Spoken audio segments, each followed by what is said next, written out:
Halo teman-teman kolektor saham, bertemu kembali dengan saya di sini.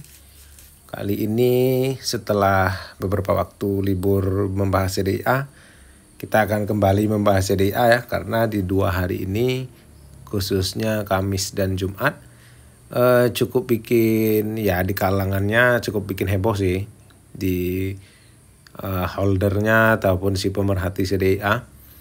Jadi bagaimana CDA ke depannya ya, saya pernah katakan di video sebelum-sebelumnya tentang CDA bahwa mungkin CDA akan mendekati average yang saya targetkan ya, sekitar 1200-an.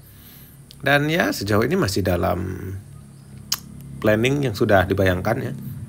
Tapi kemarin memang jatuhannya tuh tiba-tiba ya di akhir sesi yang membuat menjadi trending. Kita coba lihat dulu di ininya ya, broker summary kebetulan juga udah keluar hari ini, hari Jumat. Oke, kita coba lihat posisi asing. Wah, asing net buy nih. Ya walaupun kecil lah ya, AK broker favorit saya, DP dan lain-lain ya, walaupun ini transaksinya kecil.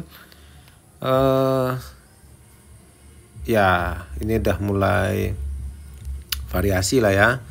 Sekuritas top buyer biasanya XL selalu yang nomor 1 ya, mungkin udah kehabisan duit. Lalu yang menarik juga XC ada di sebelah kanan ya, ini biasa lah ya. Transaksinya juga hari ini sekitar 292 miliar ya, kecil sebenarnya. Biasanya CDA itu transaksinya di atas 300-an, bahkan bisa sampai 500 biasanya kadang-kadang. Ya ini sebenarnya sudah seperti tanda-tanda harga di markdown, supaya mungkin yang punya harga IPO disuruh keluar dulu. Kita nggak tahu ya apa rencana si pemilik kepentingan ya. Terakhir insider datanya hanya pada bulan Juli, direksi membeli ya sedikit lah ya. Oke, ke topik. Untuk saya pribadi tentu saya masih hold karena saya punya planning di sini. Dan untuk berita-berita yang di luar, teman-teman ya jangan terpengaruh. Bagi yang meyakini ini, dan bagi yang tidak yakin tentang CDA ini mau bagaimana ya, silakan take profit karena kemungkinan harga masih akan turun lagi ya. Semua tergantung pilihan masing-masing. Jadi kita jangan menganggap kita yang benar terus teman yang masih hold itu salah dan rugi ya.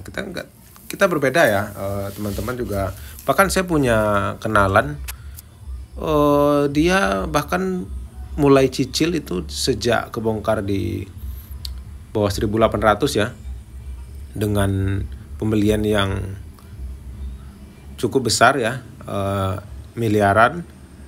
Dia cicil setiap turun harga per 100 rupiah. Jadi kemarin dia terakhir di 1.500 masih beli. Ya begitu yakinnya dia, saya juga nggak paham setinggi apa keyakinannya. Jadi balik lagi ya ke CDA ini. Terbaru, posisi kepemilikan asing di CDA masih sangat kecil, 1,4%, dan lokalnya itu 17%. Jadi intinya masih didominasi investor lokal. Lalu dipecah lagi di dalam lokalnya itu investor individunya sekitar 2% dan perusahaannya 14%. Lalu ada sedikit lain-lain 0,08%. Belum ada asuransi, bank, dana pensiun atau reksadana yang masuk. Untuk yang kepemilikan asing sudah ada institusi yaitu bank sekitar 1,3%. Ini cukup lama ya, sejak harga di 1.000 bahkan di sebelum 1000 sudah ada, saya pernah cek kalau nggak salah ini ya, ralat kalau salah, banknya ini sudah beli gitu. Lalu ada sedikit individualnya 0,08 dan reksadana mulai masuk. Beberapa waktu lalu belum ada ya, jadi masih hanya bank dan individu. Ya ini cukup bagus karena kita akan bandingkan dengan pendahulunya seperti brand lah yang market cap-nya juga besar dan masih terlihat ringan untuk digerakkan. Dimana tadi sekitar 2,7 ya investor retailnya atau individualnya. Nah, kita lihat perbandingannya di sini, brand itu hanya 0,4% kepemilikan individual untuk lokal, dan kita lihat yang asing. Nah, yang asing hampir sama dengan CDA tadi, mungkin konsepnya sama ya. Bank sudah masuk, sekuritasnya sudah ada, dan ada juga reksadana yang sudah mulai variatif karena sudah lama ya IPO-nya. Perusahaan juga besar 24%. Nah, yang menarik lagi, di brand saat ini sudah disetir oleh asing sebenarnya. Pak PP mungkin sudah deal-dealan untuk free float-nya dikuasai oleh asing. Ya, jadi sekarang pergerakannya tidak sepenuhnya oleh Pak PP lagi. Ya karena memang tujuannya Pak PP sejauh yang saya tahu memang menjual ke asing ya. Jadi tidak mengorbankan kita retail-retail seperti kita untuk mengambil keuntungan, membuang saham ke publik, lalu mengeruk keuntungan, lalu dump ke bawah. Tidak ya, Pak PP tidak seperti itu. Kita bisa lihat juga semua perusahaannya dia menargetkan untuk dijual atau dibuang ke MSCI, FTSE dan lain-lain lah ya, indeks global, supaya lembar sahamnya diserap oleh orang asing, orang dari luar ya. Which is itu bagus untuk struktur perusahaan, maksudnya ekosistem permodalan di Indonesia. Jadi otomatis mereka juga memiliki kepentingan di perusahaan yang dibesarkan valuasinya walaupun tanpa fundamental ya. Ya itu lain hal lah. Nah, jadi PR-nya CDIA semoga saja dengan adanya gejolak-gejolak seperti kemarin itu beberapa kali berulang ke depannya ya, semoga teman-teman yang memang ingin hanya mau ngambil keuntungan rupiah, yang mungkin punya rencana TP di 1.800 atau 2.000, ya mungkin akan sedikit goyah untuk menjualnya di harga-harga dekat-dekat sini ya, dan mengakibatkan turunnya jumlah pemegang saham itu semakin sedikit, mungkin semakin bagus, semakin enak untuk digerakkan, dan juga penyerapan oleh investor asing nanti akan terjadi mungkin jika sudah ada narasi-narasi dari perusahaan tentang mungkin akan masuk MSCI dan lain-lain ya, gitulah. Kita nggak tahu ke depannya gimana, ini mungkin agak lebih panjang. Intinya sekarang investor individual lokalnya masih cukup banyak menurut saya ya, untuk standar perusahaan Pak PP ya 2,78% ya. Semoga nanti mendekati 1% kepemilikan individualnya akan lebih ringan lagi, dan tentunya sudah mulai ada tanda-tanda pergerakannya semakin ringan gitu ya. Dan kita sebagai holder yang untuk jangka panjangnya juga diservis lah gitu ya.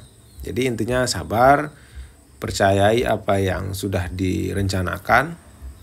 Ya semoga hari ini dan kemarin itu banyak yang jual. Semoga ya, karena saya sering memperhatikan bid offer dan juga running trade yang terjadi itu memang lot sell itu kecil-kecil ya, sangat bagus ya.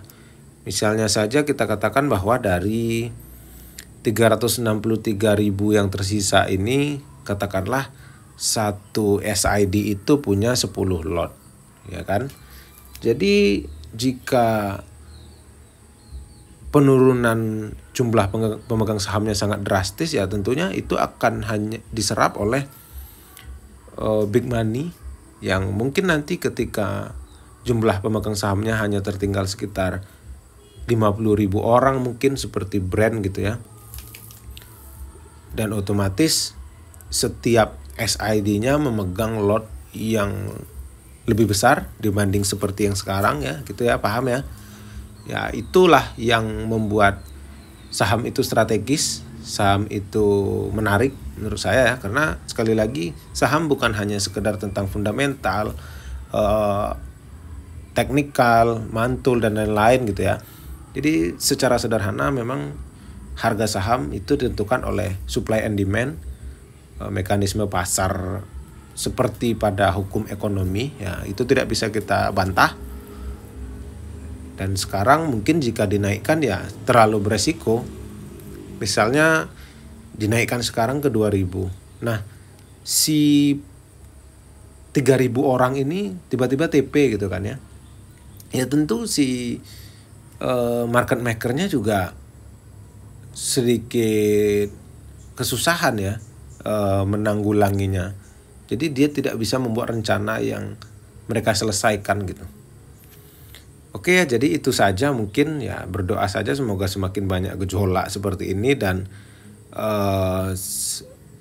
pemegang sahamnya berkurang dan beralih ke pemegang saham yang jumbo-jumbo gitu ya. Dan kedepannya semua saham baik Pak PP maupun IHSG kembali bergairah. Baik, kepanjangan ya kayaknya. Terima kasih untuk teman-teman yang sudah menonton. Sampai bertemu di video selanjutnya.